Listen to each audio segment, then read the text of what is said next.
So you want to know about the bee. I'm assuming you mean the bee that I rescued. This was on a trip to Hawaii. I think I was like 19, and my father and sister and I were in Hawaii.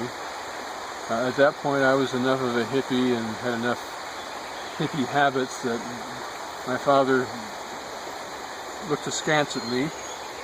I had the clear feeling that he wished I really wasn't there. Nonetheless, there we were. It was also the episode, the trip in which we stole the pineapple. And that was fun. But the bee, I was swimming out off, I guess it was Waikiki Beach. It was the beach there on the small island near Honolulu.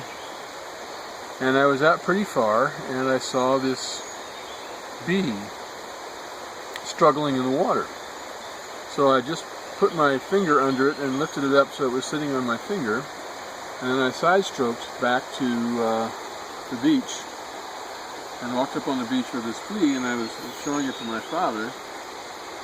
It eventually dried its wings and flew off, and he thought that was totally nuts. Could not understand what in the world I was doing rescuing the bee. And fast forward, what, 40 years? Nearly 40 years. Dad was at Givens, and it was after he'd broken his hip. He was in his 80s and really slowing down. And one day he turned to me and said, "You know,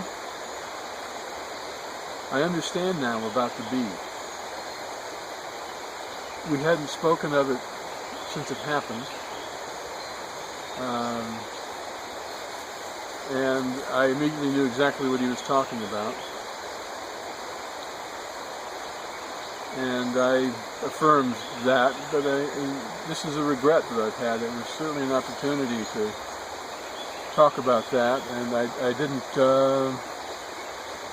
didn't really pursue that with him, and I wish that I had." So that's the story of the bee.